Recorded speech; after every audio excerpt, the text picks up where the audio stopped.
This channel does not promote any violent, harmful, or illegal activities. All content provided by this channel is meant for an educational purpose only. Cancer Healer Center, a new beginning. SSC দুর্নীতির কারণে প্রায় ২৬,০০০ চাকরি বাতিলের ধাক্কা রাজ্যের শিক্ষা ব্যবস্থায়। উত্তর থেকে দক্ষিণ বেশিরভাগ স্কুলে চাকরিহারা বহু শিক্ষক শিক্ষাকর্মী। কিভাবে চলবে পঠন পাঠন, উঠছে প্রশ্ন। এসএসসি দুর্নীতির কারণে ২৬,০০০ চাকরি চলে গেছে, কিন্তু এরপর স্কুলগুলোর কি অবস্থা হবে ভাবতে পারছেন? এতজন শিক্ষক শিক্ষাকর্মী তারা চলে গেছেন। আমরা অবশ্যই সেই স্কুলগুলোতে নজর রাখবো, যে স্কুলগুলোতে এবার পরবর্তীতে পঠন পাঠন কি হবে সেটা জানবো। আমাদের দুই রিপোর্টার দুই জেলা থেকে রয়েছেন আমাদের সঙ্গে। এই মুহূর্তে রয়েছেন মুর্শিদাবাদ থেকে আমাদের সঙ্গে কৌশিক, এবং অবশ্যই আমাদের উত্তর চব্বিশ পরগনায় নজর থাকবে দীপঙ্কর আমাদের সঙ্গে রয়েছেন। আমি আগে কৌশিকের কাছে যেতে চাইবো, কারণ মুর্শিদাবাদের অবস্থা কি এই মুহূর্তে দাঁড়িয়ে? যে স্কুলগুলো রয়েছে মুর্শিদাবাদে, বিশেষ করে যে স্কুলগুলো রয়েছে কৌশিক, সেখানে কতজন মানে এখন অবস্থা কি, তাদের পঠন পাঠন চলবে কিভাবে? দেখো, এই জেলায় ২৪40 জন, প্রায় ২৫০০ জনের চাকরি গেছে। সেই জায়গায় কোনো স্কুলে ৩৬ জন, কোনো স্কুলে ২১, কোনো স্কুলে ১৮, ১৬, ১৫ এরকম ৬টি ৫টি এরকম রয়েছে। আমি যেখানে দাঁড়িয়ে রয়েছি এই স্কুলে ৫ জনের চাকরি গেছে। যেখানে প্রয়োজন ছিল আরও শিক্ষক, সেখানে এমনিতেই কম ছিল। তারপরে আরও ৫ জনের যাওয়ায় যে পড়াশোনা করতে একটা অসুবিধা হবে, সমস্যার সম্মুখীন হবে, এবং ছাত্রছাত্রীদের ভবিষ্যৎ নিয়ে প্রশ্ন হচ্ছে। আমরা এক গার্জেনের সঙ্গে কথা বলার চেষ্টা করব। এই যে একসঙ্গে ৫ জনের চাকরি গেল, কি পড়াশোনা কতটা করতে? এই শিক্ষা ব্যবস্থায় একটা বিরাট ভঙ্গুর অবস্থা হয়ে গেল। এত ছাত্রছাত্রী, তাদের যারা শিক্ষক আছে সেইগুলো নিয়েই তো কন্ট্রোল করতে পারে না। এখন তার উপরে ৫ জন চলে গেল, কী রকম পরিস্থিতি হবে ক্লাস নিতে দিদিমণিদের সেটা বুঝতেই পারছেন। মানে এই অপব্যবস্থার জন্য বর্তমান সরকারকেই আমরা দায়ী করবো, আর কি বলবো। এত ৫ জন চলে গেল। দেখুন, এতে একটা কথাই বলার আছে, বাচ্চাদের ভবিষ্যৎগুলো শেষ হয়ে যাচ্ছে, আর কিছু না। এর বেশি কিছু বলতে পারছি না। তুমি দেখতে পাচ্ছ যারা অভিভাবক আছে তারা জানাচ্ছেন যে বাচ্চাদের, তাদের যে ছেলেরা স্কুলে পড়াশোনা করে, একদম ঠিক কথাই তো বলেছেন। এই বাচ্চাগুলোর ভবিষ্যৎ কি হবে বলো তো কৌশিক? যারা রোজ স্কুলে আসছে, তারা স্কুলে যাবে, ক্লাসরুমে বসবে, অথচ তাদের শিক্ষক বা শিক্ষিকা আসবেন না। তারা শুধুমাত্র স্কুলে যাবেন, আবার এমনি এমনি ফিরে আসবেন, কিছু লেখাপড়া না শিখে। আমি উত্তর চব্বিশ পরগনায় নজর রাখতে চাইবো। দীপঙ্কর আমাদের সঙ্গে রয়েছে। দীপঙ্কর, দেখো মুর্শিদাবাদের অবস্থা দেখছি প্রায় বলতে গেলে সব জেলার এই একই রকম অবস্থা। উত্তর চব্বিশ পরগনার স্কুলগুলোর কি অবস্থা, তারা মানে বিশেষ করে স্কুল কর্তৃপক্ষরা কি বলছে?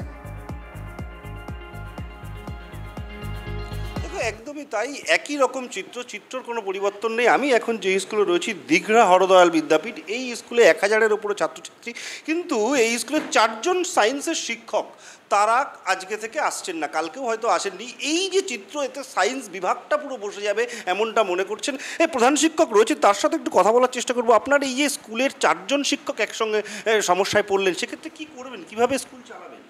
আমরা গতকাল থেকে সত্যি মানসিকভাবেও বিপর্যস্ত। এই মুহূর্তে এতজন ছাত্রছাত্রী হাই সেকেন্ডারি স্কুলে রয়েছেন। হাই সেকেন্ডারি ডিভিশনে কম্পিউটার সায়েন্স, বায়োলজি দুটো সাবজেক্টের টিচার কালকে, এবং শুধু তাই না, সবথেকে বড় বিষয়, আমাদের স্কুলে দুটো ম্যাথসের পোস্ট, দুজন শিক্ষকই কালকে এই রায়ের জন্য, মোট ৪ জন। আমরা বুঝে উঠতে পারছি না, মানে সত্যি আমরা ভাবতে পারছি না যে আমরা ক্লাস চালাবো কী করে, ক্লাস অ্যাডজাস্ট করবো কী করে, ছাত্রছাত্রীদের সিলেবাস শেষ হবে কী করে, বা ক্লাস 11 থেকে যারা 12-এ উঠছে সেই ছেলে মেয়েদের কম্পিউটার সায়েন্স কে পড়াবেন, কীভাবে পড়াবেন? এটা তো স্পেশালাইজড সাবজেক্ট। জেলা শিক্ষা দপ্তর থেকে কি আপনাদের কাছে এখনও কোনো নির্দেশিকা বা কিছু এসছে? এই শিক্ষকরা আসছেন না? না, আমাদের কাছে এখনও পর্যন্ত হায়ার অথরিটি থেকে বা ডিআই থেকে কোনো অর্ডার আসেনি, যার জন্য আমরা ওয়েটিং ফর দ্যাট অর্ডার। এবং শিক্ষকেরা যে মানসিকভাবে বিপর্যস্ত, স্বাভাবিক ব্যাপার না, আমরা তাদেরকে আসতে বলতে পারি, তারা আজকে আসেননি।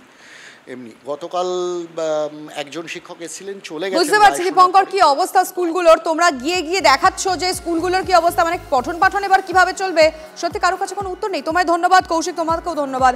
আমাদের দুই রিপোর্টার আমাদের সঙ্গে ছিলেন। কিন্তু একই দিনে শিক্ষক হিসেবে চাকরিতে যোগ দিয়েছিলেন চন্দ্রকোনার স্বামী স্ত্রী, চাকরিও হারালেন একই সঙ্গে। পশ্চিম মেদিনীপুরের চন্দ্রকোনার বাসিন্দা শান্তিনাথ ভূঁইয়া ও তার স্ত্রী রুবি চৌদার হুগলির 2 স্কুলে কর্মরত ছিলেন। সুপ্রিম কোর্টের রায় বাতিল, 26,000-এর মধ্যেই নাম রয়েছে এই দম্পতির। চাকরি হারিয়ে কান্নায় ভেঙে পড়লেন তারা।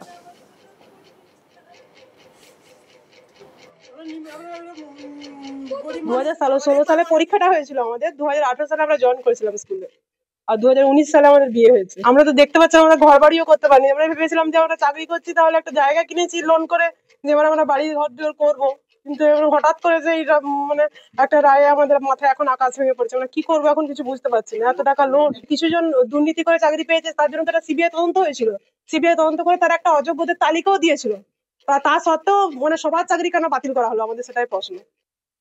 মাথার উপর থেকে আর ছাদ নেই। হ্যাঁ, আজ থেকে একদম পিওর ফ্রেশ বেকার। হ্যাঁ, আজকের দিনে মানে চাকরিটা হারিয়ে গেল। মাধ্যমিক, উচ্চ মাধ্যমিক, গ্র্যাজুয়েশন, পোস্ট গ্র্যাজুয়েট, হ্যাঁ, এমনকি বিএড, হ্যাঁ, এগুলো তো সবই ফার্স্ট ক্লাস, ফার্স্ট ডিভিশন পেয়ে হ্যাঁ আমি এই চাকরি করেছি। আমার শুধু যোগ্যতার পরীক্ষা এসএসসি নয়, হ্যাঁ, এসএসসির আগেও এই পরীক্ষাগুলো আমাকে দিতে হয়েছে। গলে গেল চলন্ত ট্রেনের চাকা, বড় দুর্ঘটনা থেকে রক্ষা দেরাদুন দিল্লি জনশতাব্দী এক্সপ্রেসের। তাপরি জংশনের কাছে ট্রেনের চাকায় সমস্যা ধরা পড়ে এবং চালক লক্ষ্য করেন যে গলে কার্যত বসে গেছে ট্রেনের লোহার চাকা। ছবিটা একবার দেখুন, কোনোদিন এরকম ছবি দেখেছেন যে ট্রেনের চাকা গলে গেছে? এই যে পার্টিকুলার আমরা যে এই যে রেড মার্ক করে দিয়েছিলাম, ঠিক ওই জায়গাটায় ট্রেনের চাকা গলে গিয়ে একেবারে বসে গেছে। এটা কিভাবে সম্ভব, কেনই বা হলো, আর তার পরবর্তীতে এখন কি পরিস্থিতি, সমস্ত ডিটেলে জানাবেন আমাদের রিপোর্টার শান্ত ভট্টাচার্য এই মুহূর্তে আমাদের সঙ্গে রয়েছেন। শান্ত, কিভাবে এরকমটা ছবি সামনে এলো, মানে কি হয়েছিল এক্স্যাক্ট? দেখো, সেটাই কিন্তু রেলের ইঞ্জিনিয়াররা খতিয়ে দেখার চেষ্টা করছেন কিভাবে এই রেলের চাকা গলে গেল। মূলত এটা রেলের ইতিহাসে অন্যতম বিরলতম ঘটনা বলেই দাবি করা হচ্ছে রেলের তরফে। যেটা জানা যাচ্ছে, দেরাদুন থেকে নয়াদিল্লি ফিরছিল এই জনশতাব্দী এক্সপ্রেসটি। তাপরি জংশনের কাছাকাছি আসলে ট্রেনের যিনি লোকো পাইলট রয়েছেন তিনি বুঝতে পারেন যে যখনই গতি বাড়ানোর চেষ্টা করছে ট্রেনটিতে, তখনই কোনো না কোনো সমস্যায় পড়ছেন এবং গতি বাড়ানো যাচ্ছে না।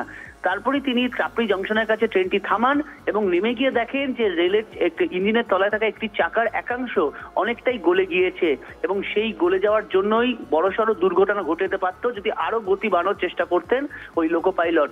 তিনি সঙ্গে সঙ্গে নিকটবর্তী রেল জংশন স্টেশন রয়েছে সেখানে খবর পাঠান। রেলের ইঞ্জিনিয়াররা এসছেন। আপাতত যেখানে ঘটনাটি ঘটেছে সেখানে রেলের যে লাইন আছে সেটাও ক্ষতিগ্রস্ত হয়েছে। সংশ্লিষ্ট লাইনে পরিষেবা আপাতত বন্ধ রয়েছে। বুঝতে পারছি শান্ত, তুমি নজর রাখো আপাতত। ধন্যবাদ।